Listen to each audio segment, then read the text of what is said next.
Hey, ladies and gentlemen, welcome back to the Reseller Clickbait Podcast, episode 127. We got Ken, SSKPromo, the seasonal What's Santa up? over here, Cory from Grams and Pops, and we're pretty short on topics today, so this might not be great. the shortest episode. Well, I've always got crazy stuff running through my head, Cory. Should we wrap it up? We'll just close it out now. Thanks for coming. Comment, like, and subscribe down at the bottom. Man, this kind of bucket hat. I look like I'm ready to go fishing. Fishing off the side of the sleigh. I don't know. I think it's this end of year. I think it's this end of year thing. Well, if he does, he goes ice fishing, right? I would say, yeah. Probably. Man, that's not something. Have you ever been ice fishing? Yes, I have. I have. That is, I don't know. It's always ice fishing. I love to fish, but I'm a fair weather fisherman. Yeah. I'm not a fan of ice fishing. Spring, early fall, but now I just can't see. I hate winter. Oh man, it's brutal out there today. It is windy and cold. I almost made another Ken complains about winter video, but it's not even winter yet. It is winter. We've got another 2 weeks till I guess till official winter. Fishing for me has to be summertime. I'm a catfish guy. I love catfish. Okay. And that's not a cold weather. That's not a cold weather cat. Not usually. It's I love to go catfishing, kind of go at night and build a fire there by the bank, on the bank, and just throw your line out there, and hey, if you catch something, you catch something. If you don't, you just kicking back and having fun. When I was a little more agile, we used to go catfishing on the kayaks on the Big Sioux over here, and you latch into a good sized catfish on a kayak, and they just take you down river a few miles, and that's a blast. But I'm too old for that. If I have to walk back from 4 or 5 miles downstream, well, why would you walk back if you were in a canoe? Couldn't you just paddle back? It was a kayak, but you can't really paddle back against the stream in the river. Oh, okay. Like I said, I'd have to be way younger. Maybe if I was in my 20s, I'd try it, but not nowadays. I'd take like 6 paddles and I'd just float to the nearest shore, give up. That's not me. Like we said, folks, we're short on topics today. We're straight into catfishing. Canoe catfish. That's really the fallback topic, isn't it? It is. We talked about the weather. When you meet somebody or talk to somebody you haven't seen for a while, you always talk about, how about that weather out there? I'm pretty serious about my catfishing, though. We could go deep on this topic if we want to. I've even got I got a catfish tattoo over here. This is serious content. Well, we're gonna stay tuned for the all catfishing episode. Man, that show you how to tie a hook, how to bait a hook. That goes back to some of the first couple episodes of the podcast with the hook logo. With the hook logo that Jimmy made, and then for the first couple episodes, I was showing how to tie different fishing knots. I'm surprised we made it. I'm surprised we made it this far. We've come full circle. We have. Hey, this is the last episode. Then we're going to talk about fishing. We could go down that path. Seasonal Santa in full effect. Next week, I get into actual Santa gigs. Cory, a couple weeks ago, you called me out.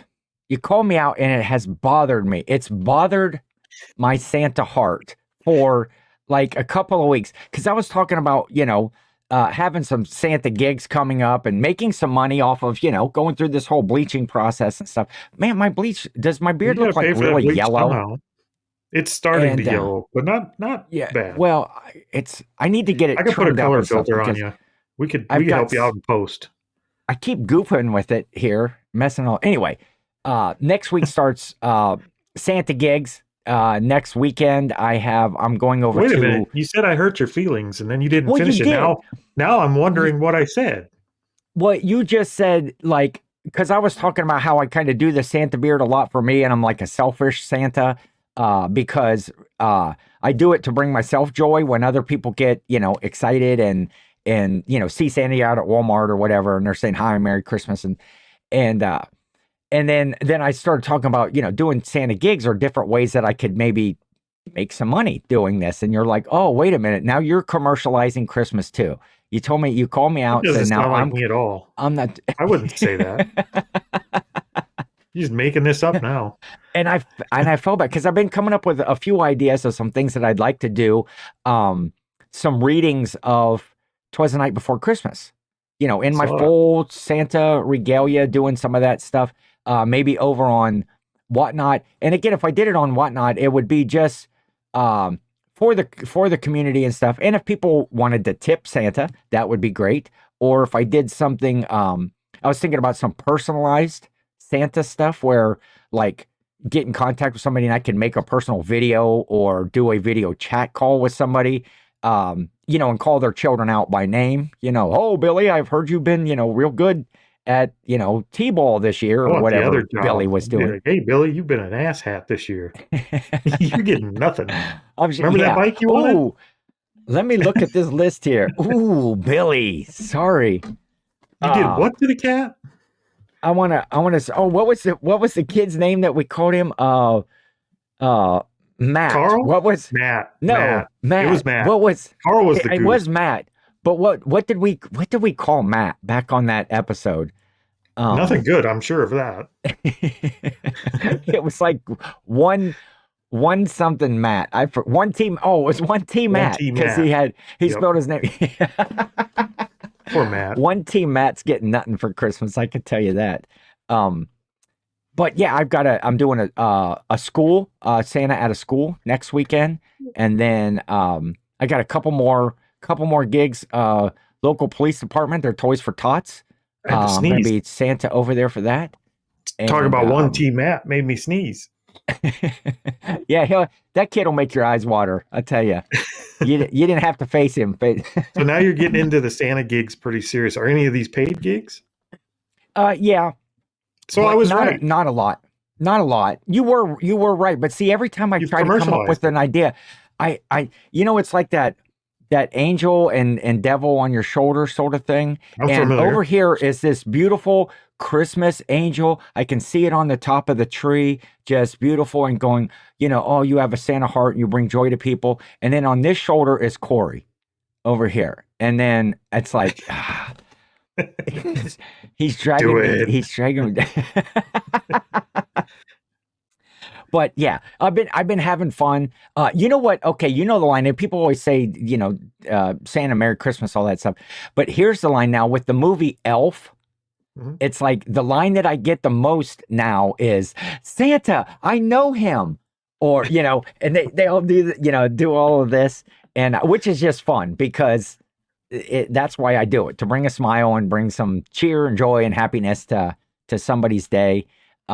So this is why I could never dress up as a famous character like Santa, because you don't want your hero to make you cry.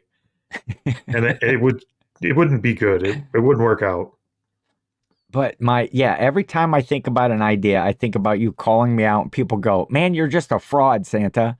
I sit on a throne of lies, again, to quote another Elf movie. Hey, what are friends for if not to keep you humble? Well, I'm very humble having you as a friend, Cory. I can tell you that. I'm about the most humble guy out there.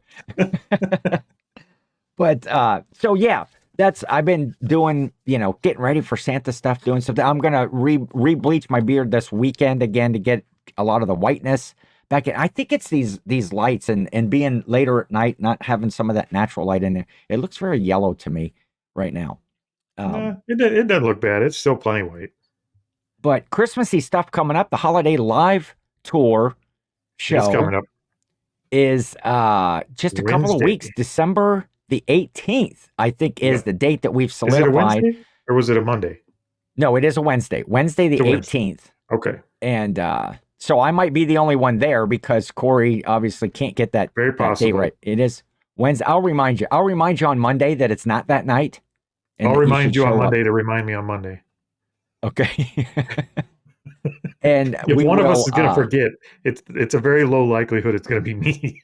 That's we will we're solidifying the guests right now. We are, as we speak, we are solidifying the guests for the show, and I think it's going to be fun. Got some fun. We're going to do the trivia game again this year, where people can participate online, and we're going to do a few giveaways.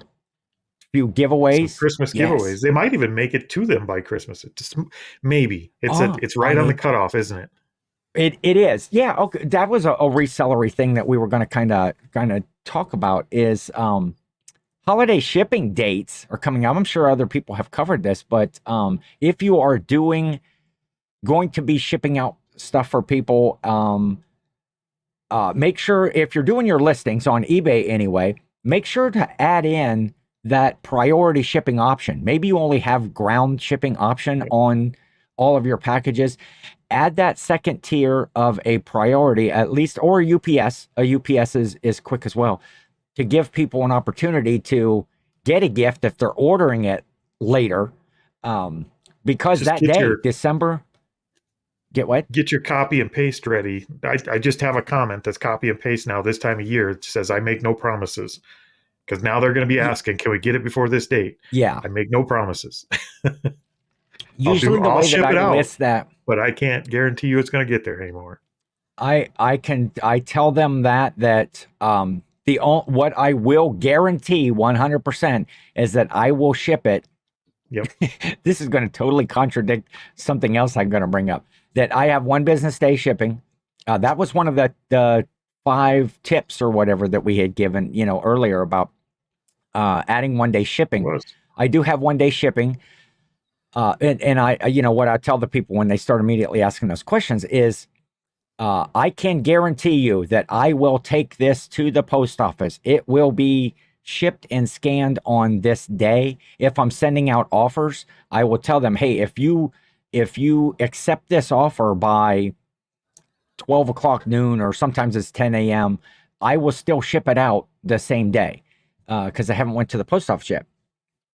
And I will ship once it gets to the post office. It's out of my hands. I can no longer, and I let them know that. And sometimes people want an option. Hey, can you do it overnight?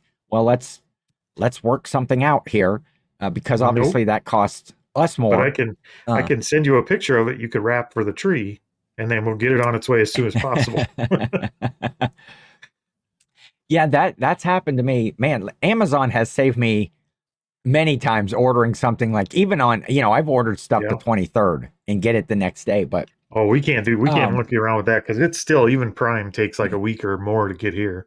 10 days. That's as soon as we get stuff. Yeah, we are very lucky that we have a couple of bigger hubs near us. One just about maybe an hour and a half at the most away, down south near Columbus, and they a lot of stuff I can get. I think I talked about that here recently, where I was on looking for something. It was like 10:45 at night, and if I ordered in the next 15 minutes, I could still get it the next day. And that was just on my Prime, and I did that, and it showed up the next day because it comes on the Amazon trucks. They're not having to ship it. They just put in a big hub another carrier in Sioux Falls, like an hour south of us. Okay. And apparently the only thing they stock there is forklifts and Amazon trucks, because we still can't get anything. Like, I don't know what they're stocking in Sioux Falls, but they're stocking shelving it's but that's convenient. But so I have up here on my one screen the 2024 holiday shipping rates for the 48 contiguous states anyway. December 18th, the day that we do the live, is the last day for ground, USPS, the Postal Service. So if you're watching the live, it's already too late. You missed it. Yes, you should have shipped it that day. Yep. And that's also for first class mail, first class and ground. And then you only get one extra day for priority service. The 19th is the last day that they guarantee it to be there before. And I think these dates are before Christmas. Expected delivery before the 25th of December. And then if you're going with the express service, you can go all the way up to the 21st before your package has to be out. Some of those dates, I'd pad Alaska, those by a few days. Oh yeah. And let your customers know. And again, I have that priority mail. I have ground priority mail. If I have heavyweight items, I have UPS as an option as well, because sometimes that's a lot better than priority mail. But shipping out to Alaska or Hawaii is just kind of back those up a couple days. December 16th rather than the 18th is your Alaska and Hawaii deliveries. And then over on UPS, boy, theirs are a lot earlier. UPS ground service, December 15th. There you go. The 10 days from now. 19th is for 3-day, 20th is for 2-day, and then December 23rd for next day service. You can still get a package there by the 24th of December. And then FedEx, and nobody ships FedEx, right? Do you ship anything FedEx? We used to all the time, but I'll tell you what, they had like breakage and lost packages and bad charges. Yeah. Like FedEx is the worst. Yeah, I used to, I never had an issue shipping FedEx. I used to use like that FedEx home delivery or whatever, the FedEx ground home delivery, because the rates were really good at one point in time. And I never had a problem, but I heard so many horror stories about it. That we've even had a FedEx driver pull up in our driveway out here because they deliver for Chewy around here. Okay. So we order dog food and stuff. We've had a FedEx driver pull up out in front of our house on a gravel driveway and open the back door and just kick the package out with his foot and drive away. Like, I know. Yeah, I've seen all these stories on the news about the porch pirates, the people that are stealing packages off of porches, which happens so the story was, how to kind of help protect yourself from that. And, but we were talking about that in my family. I said during coffee time next door, seeing that story on the news. And it's like, somehow though, I think that the carriers can help a little bit with that. Yeah. I mean, those guys are under such a strain and such time constraints to get these packages, off their vehicles and delivered. Say at my parents' house, they have a nice big front porch. And if you were to bring the package up and put it by the door, there's like a little bench beside the door or whatever, and it's going to be somewhat hidden. But some of these guys, they barely make it to the porch at all. Some of them will just chuck it up the porch. They won't even walk up. Oh yeah, that happened the other night. Or just kick it out in the driveway. We were sitting there and we heard this tum tum on the front porch, and we looked out and yeah, there was 2 packages. One was turned sideways, the other one was right at the edge of the porch, and there was I suppose if you had a truck driving away, stolen or something from your parents' house, you guys probably can't even get the cops to come out anymore, can you? No, they immediately send the bomb sniffing dogs when they get a call from my house. But yeah, I think some of the delivery companies, these drivers, if they would, look for an area. Some people just have an open front porch and that's all that there is. But if you can make an effort to tuck it in someplace or put it there's a trick closer to the door. Yes. There is a trick to that. If you see your delivery driver coming and you're at home because you're a reseller and you don't have a real job, go out and talk to him. Like literally go out and talk to him. Yeah. If you make friends with your driver, like the old UPS driver we used to have, we knew him by first name. He knew us by first name. He'd go the extra mile for us every time. Like, just get to know him. I don't know who our regular UPS drivers are. Our male carrier is, my dad, he makes the Fred breads. He makes a Fred bread, and whenever after he bakes those, it's like a homemade cinnamon bread. It's like a friendship bread, or some people call it like an Amish friendship bread. I've heard of friendship bread. And you're supposed to make the starts, like you make the mix for it, and it's this whole thing. It takes like 10 days to make the mix because it has to sit out and like ferment on the counter and every so many days you have to mix it up or add more ingredients, and then you make like so many loaves out of it, and then you have all of these starts, and you give the person, your friend, a loaf of this bread and a start and like the instructions, and then they're supposed to make some and go. But my dad doesn't go through that. He just makes all of the loaves from all of the stuff. So when he bakes, it's anywhere from, 18 to 24 loaves of, and we call it bread. I'd have to know you extremely well. Like even more than, I don't even know you well enough yet. I don't like eating other people's baked goods. I have just a general rule of thumb that I don't eat other people's baked goods. I just don't trust them. So, but if I know you really well, like if you're my grandma, like I'll eat your baked goods. But Okay. We have to be pretty close for me to eat your baked goods. I'm just picky. I don't like that. That's why I never like to buy like the cookies and the treats like at the yard sales, the kids having a little bake sale or whatever, or even going to those kids. I never buy their a stuff. bake sale. I am very leery about that as well. I saw this like a little Instagram or short or whatever, and it was some lady in the kitchen, and she was I don't know, the little meme or the little caption of it was you all know somebody that bakes like this. And the lady's like got her ingredients in the thing. And then she like reaches down in the back of her sweatpants, scratches her butt, and then takes her hand up and she's like, and then just sticks her hand in the stuff and starts stirring after. Got a cigarette hanging out of your mouth with ashes hanging over the bowl. Yeah, I just don't trust other people's baked goods. But and those baked goods at garage sales, those kids, like bring your Lego set out. I'll buy from you, but I don't want to buy your baked goods, and I don't want to buy your lemonade. Matter of fact, Teresa and I have a running joke that if we see a lemonade stand, the garage sale is going to be crap. It's just never going to be good, and it never is. I can't always say that. I've never bought anything good from a garage sale with a lemonade stand ever. Still to this day, in almost 4 years. I think we've talked about that before. That you can use the kid with the lemonade stand as a negotiating. And I probably would if they had anything good at the garage sale, but the garage sales are always garbage. If there's a lemonade stand, I know I'm going to be disappointed. I can't say that that's true in my case because I've bought some good stuff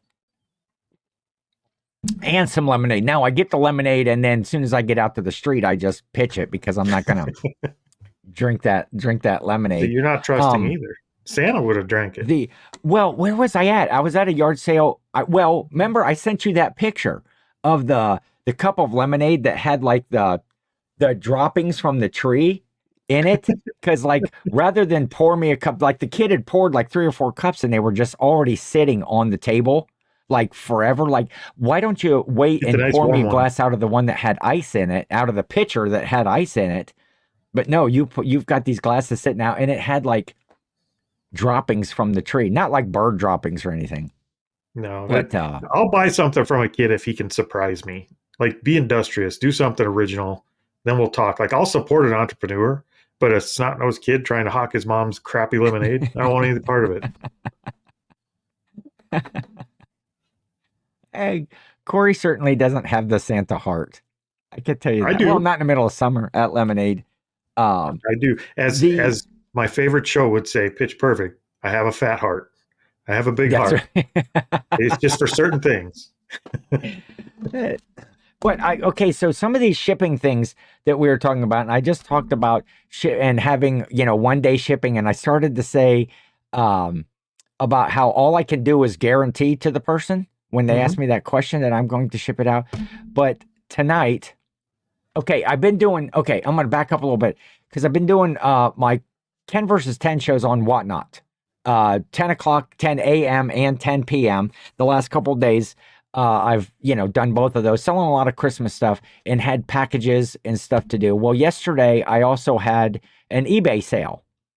And this morning I got all my stuff packed up, all my Whatnots from last night's show, and took them over and delivered them. And then I'm over at my folks, and it's about 5:45.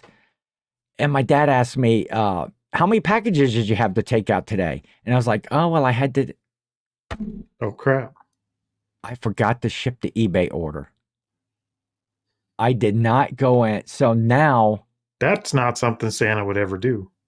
No. Santa always gets the packages there on time. So now I'm going to have on my account that late. What is it? You won't. You'll be all right. Even if you ship it a day late, did you print labels that day? No. It still probably won't matter because wait a minute.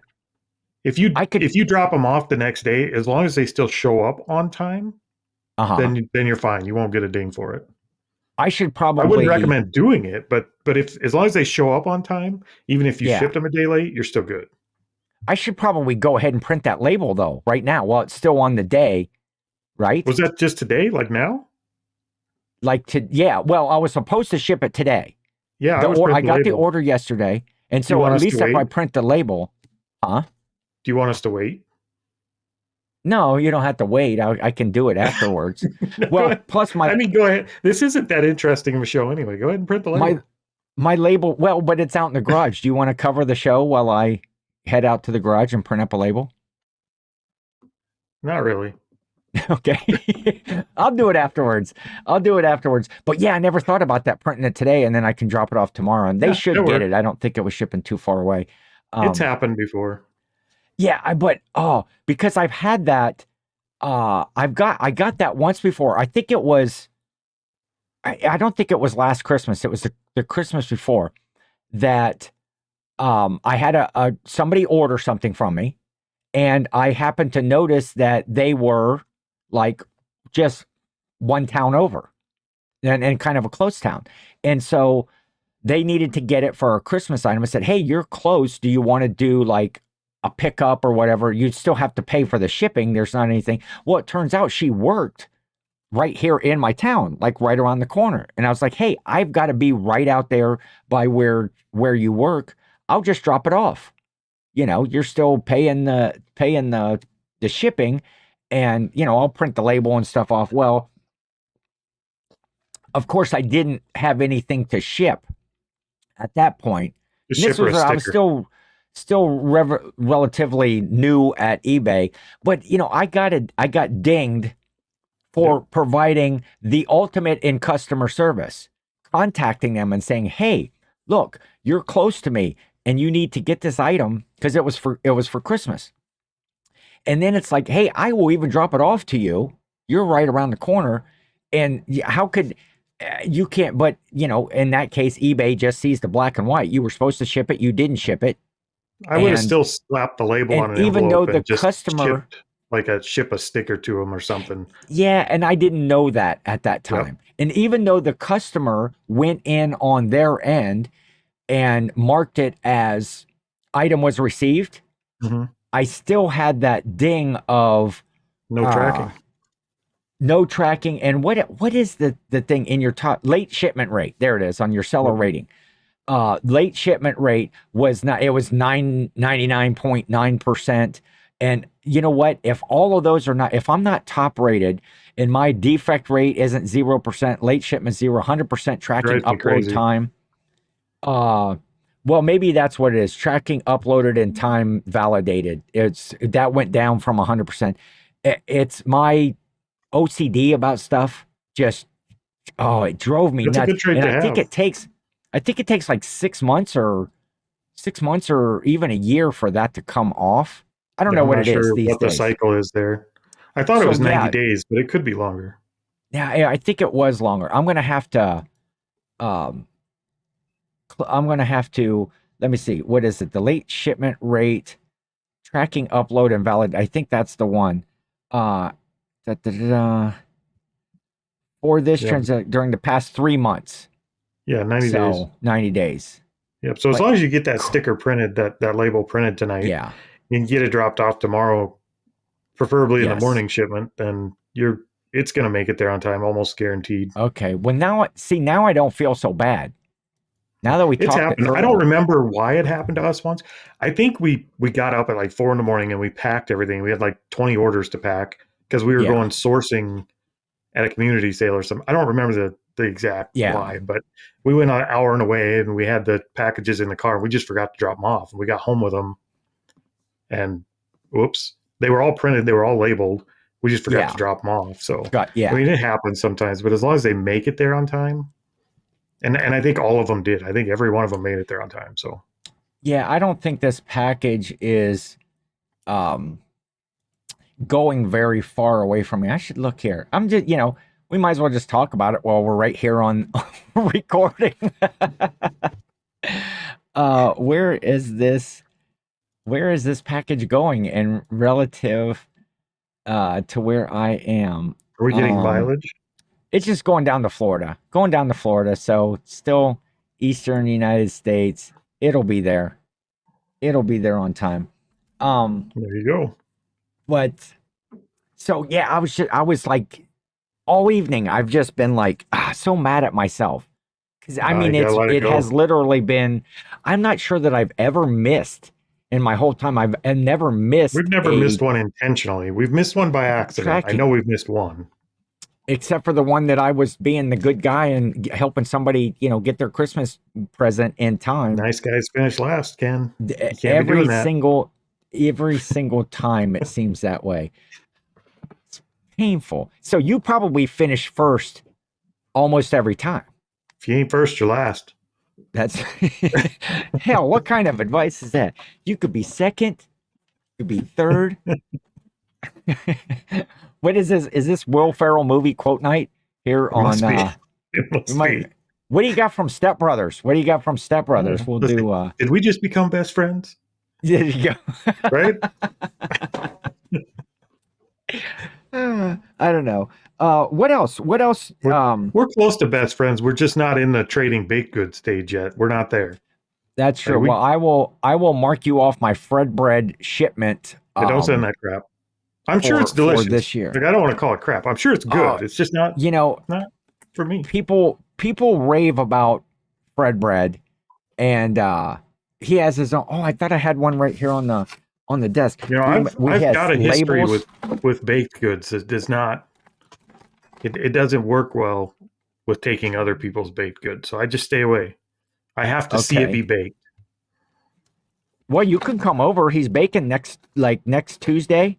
I know if I could be there, has been sitting out. Like if it's being baked in the kitchen while I'm there, I'm cool with it. Like if I could see it being made, you could help him mix it up because that's the thing. But I've also been to people's houses that had like 40 cats and they'd be baking. I'm not eating that. I'm sorry. Yes. Your cats are walking on your counter where you're rolling your dough and you got cat hair fluffing up from the carpet. I'm not eating your baked goods. We're getting close. Ditch a few cats.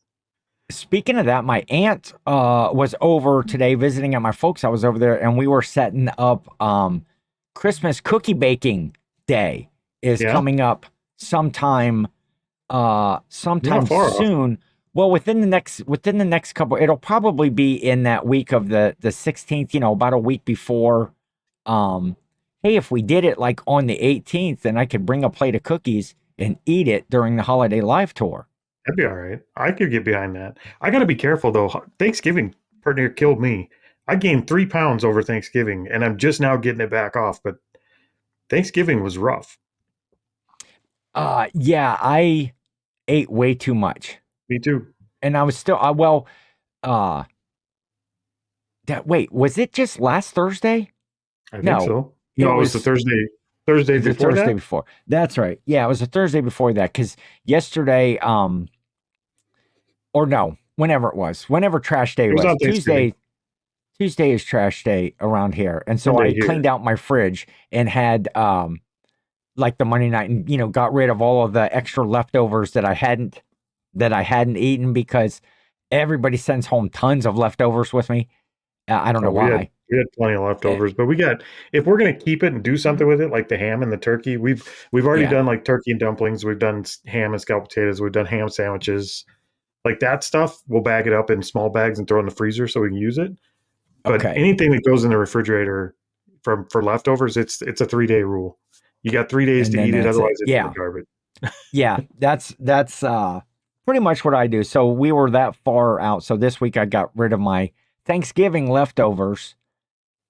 Getting ready for I love Christmas. Christmas dinner is one of my favorite dinners. It's ham and scalloped potatoes and stuff. That's one of my favorite. Christmas dinner's been getting confusing for us because we used to do a very typical traditional, like a Thanksgiving dinner, turkey and ham and stuffing. Like we did that for Thanksgiving, then we did it for Christmas. Yeah. But like 4 or 5 years ago, we just decided we were going to switch it up for Christmas, and we still don't have. Like we don't have a set menu for Christmas. We don't know what we're having for Christmas. I got an idea. It won't be macaroni. That. Oh well, maybe they'll stuff my stocking with some Kraft money. Did you put green in that? I did. I thought let's have some festive mac and cheese, and I put green food coloring in it, and it didn't alter the taste except to my brain. Yep. You look down and you see this. It looked like a big bowl of like baby shit. It was like baby shit green, and it's like your brain thinks, oh, this doesn't taste the same. The whole country's on a drive to get food dyes out of the food, and Ken's coloring his mac and cheese green.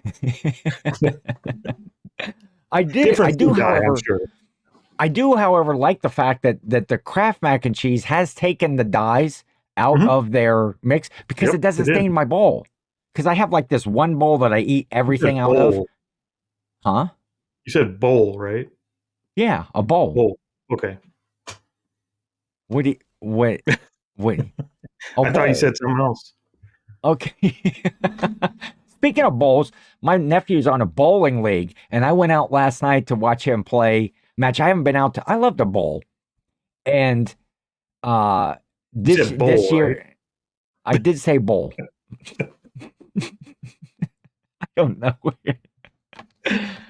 Shout out to my nephew who's on the bowling team this year. Went out to watch a match last night. Some of them kids, so they're like high school kids, and some of them are pretty damn good. I mean, bowling in the 200s. The one kid I was watching bowled like a 178, a 196, and a 2. I don't even know what that looks like. 14 or something. When I go bowling, I have been, but usually my goal when I go bowling is to break 100. It doesn't happen very often. Like that's my high bar. Like try and break 100. Usually it ends up at like 70 or 80. So 200-300, I can't even imagine. Yeah, it was. They were pretty good. I used to bowl years ago on the junior bantam league or whatever. I was on a Saturday morning bowling league for a couple 3 seasons. I did okay. And one game was just an absolute fluke.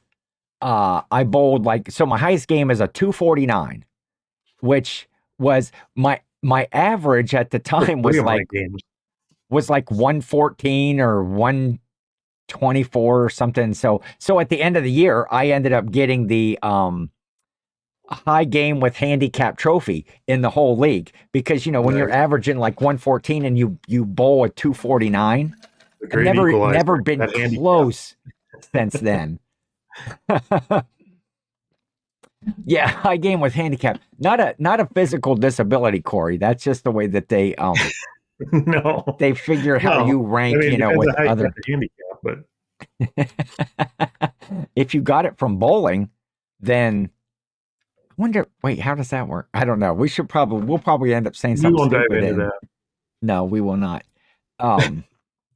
What else? Have you done anything? Well, I guess we kind of talked we talked about how I messed up my shipping and how I'm going to correct it by going straight out to the garage to my shipping station and printing that label tonight, get it in the mail. I'll probably go ahead and pack up the package and not wait till tomorrow. Well, don't you have to pack it up to print the label? You got to know how big it is and how much it weighs. Well, yeah, but I mean, right now, guessers? No, I do not guess. I do not guess because a lot of times when I am listing, okay, this is a way that if I were going to list something is I already know when I list it what it weighs because I'm going to weigh it on the scale right there by my photos. So I take a photos, I'll put it on the scale. Sometimes I'll even take a picture of that with the number on the scale. That way, if I'm listing away from my computer or something like that, I have it right there. But I also know exactly the packaging or exactly the box size that it's going to go in. Because when I'm in full listing mode, right beside on my desk, I'll have all the kind of the standard size by 8 by 6 by 4, 10 by 8 by 6, all of those boxes right there. Yeah, and so as I have an item, say you go through the listing process and you know the box and you know the weight and you could guess fairly close on the packing material. Yes. When you go to ship that, when you go to print those labels, after you pack the box, don't you weigh and measure that box again? Oh, yeah. I always make sure that the weight is correct. Yeah, I have to scale right up my shipping. We always weigh and measure as we finish packing before the label print. Most of the time, it's great when I call up a package to go to ship it, because I have already put in that box dimension of the box that I know it's in. A lot of times that it saves me time because I can reach right up and go, okay, this is going to be in a 10 by 8 by 6 because I already knew that. I can pull that box down. I can do whatever then packing material, bubble wrap or paper or whatever it needs to be. But I have already had the weight because pretty much I know all of the weights of the boxes just from doing it for so long. And so if I have an item on the scale and it has the weight on there, I know I'm okay. I need to add an extra 4 ounces or whatever it is. Is that going to put it into the next you still have to category? Weigh it. You still have to reweigh it. Yeah, 100%. I do. I reweigh it so that I can double check and make sure that it is. But I know we talked about that once before. When I'm putting in a weight, if it's 8, in those, it goes what 1 to 4 or whatever, 5 to 8, 9 to 12. I just put in the exact weight and dimension. It is what it is. I don't pay attention to the rate switches. I always do it to if my package, when I'm putting in the weight, if that thing is let's say it weighs 8.5 ounces. All right. With the box, we're saying everything is with the box and all that stuff. And if it weighs 8.5 ounces, I put it in as 12. That is in the same, it's over the 8 ounce category. Right. But and then when you 12. Ship it, once it's boxed and everything, you throw it on the scale and correct the weight. No, if it's between 8 and 12, I put it as 12. Let's say it comes, I know that these weights aren't right because of the boxes and stuff, but let's say it was 8.5 and I put the thing in as 12. If I box it all up and I put it in there and it's like 10 ounces, it's still just 12. Because it doesn't change. There's no difference. There's no change in that category. There is a difference. There isn't. There is a difference. You know that you sent out a box that could have been put in 2 ounces lighter. What does that make a difference? It's the You're same going to have to live with it. What doesn't? It's not. You put in the incorrect number. It's like a math test. You got it wrong, and now you have to know that forever. I did not get it wrong because you got it wrong. You overestimated. If you had to have the exact weight in there, there would not be a range of 1 to 4 ounces, of 5 to 8, of 9 to 12, of 13. There is. When you go to ship your label, when you go to print your label, it says pounds and ounces. That's a very exact number. It says put in the pounds and ounces. Yeah.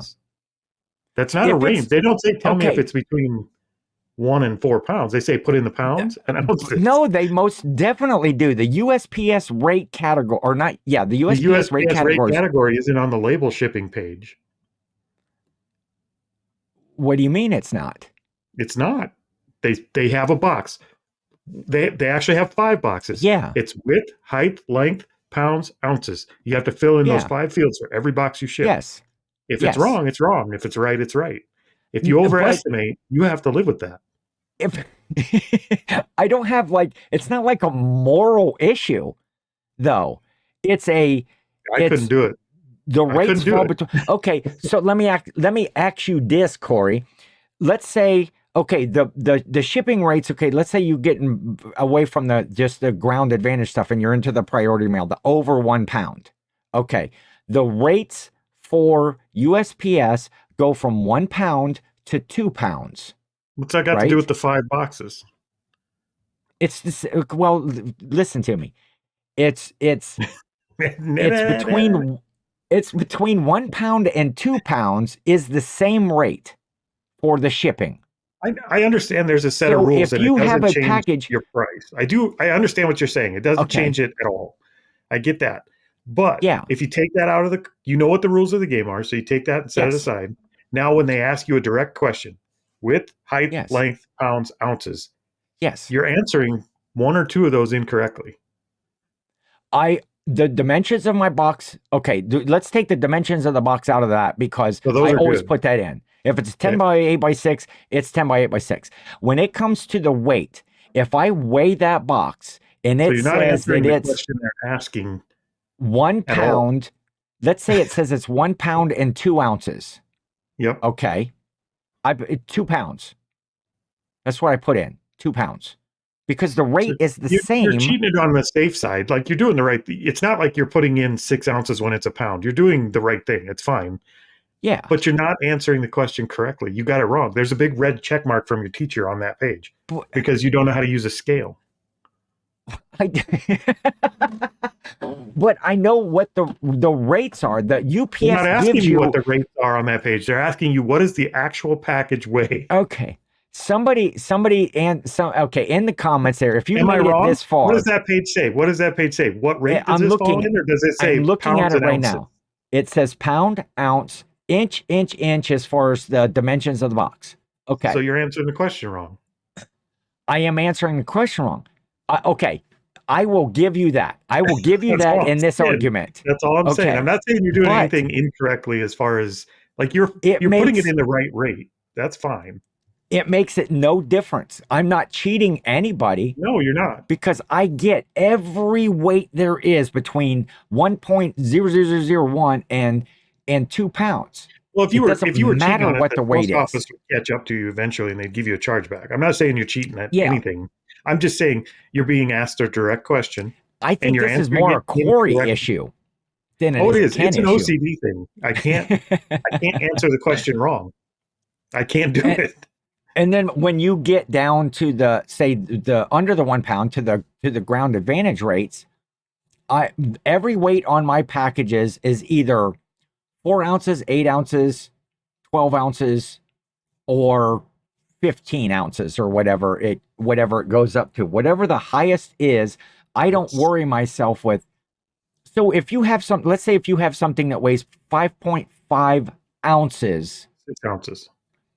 5.3 ounces. You're still doing 6 ounces. You're just rounding up to that. Yes. 5.1, 6 ounces. Because they tell you to round up. Yes. But they don't tell you to round up scale, 5.1 ounces is the same as 8 ounces in the rate. Hold on. And so you said 5 point what? 5.5 ounces is exactly the same as 8 ounces in USPS's eyes. Do they look the same? They don't look the same. They look completely different. They're not even wrote the same. It is, I guess, a matter of so in the comments, if you lasted this long, out. We were worried about a 20-minute episode. I knew we could drag this out. We could, and so see, people didn't make it to this argument. We nearly had a podcast ending disagreement here, Cory, on shipping rates. No, you're not doing anything wrong. I'm not saying that. You're doing it just fine. Other post office would let you know. I'm just saying on the question you're being asked on that page, yes, you're answering the question incorrectly. And if it was a test, you fail. I would. If it was a mathematical test, I feel like it's a test. I would feel that but I don't treat it like a test. I treat it like everything in life is what's simple and quick. If I throw that box on the scale and it says, we're taking the short roads, whatever, there's all that. There's all that brain power of rounding up, Cory. It's 6.6. What does that? What is? Oh, wait, 7. See, I'm just 8 ounces. Put it on the scale. It's 1 pound. 4 ounces. 2 pounds. So in the comments, if you're here this long, I keep trying to say this. If you're here this long, I feel like this is who you very side telling. with. I think this is why you're on Whatnot, because you're not good at math. I knew we'd get one in there. I knew we'd get one Whatnot thing in there. You could get one Whatnot ding in the whole show. Man, I'm doing pretty decent on Whatnot though. I've been doing like I said, those Ken versus 10 shows. How can I trust that? How can I trust your word when it comes to numbers anymore? Well, I can see your point, and maybe it's we'll have to air our differences maybe next week on the we'll come up with your best shit. We'll let the comments decide. Are we do you do it like Cory does, where you put in the exact weight, or correct way? See, here's that little angel glowing on one shoulder, and here's Cory on the other shoulder over here going, you got to put in the right weight. So yeah, I don't see it's not a cheating anybody, but I can see where you're. It's not, and people will argue that it's a waste of time and you don't have to do it that way, but nobody can argue that it's not the right way. Nobody can argue that it's not the right way. Well, no, I don't They're think asking that you it's a direct question, and if you give them the correct answer, that's the right way. But it's not wrong though. It's what I'm doing is not wrong. Numerically, yes. But you're a numbers guy, Cory, and I'm a get it done and get it out of here guy. Oh, for the love of Pete. No.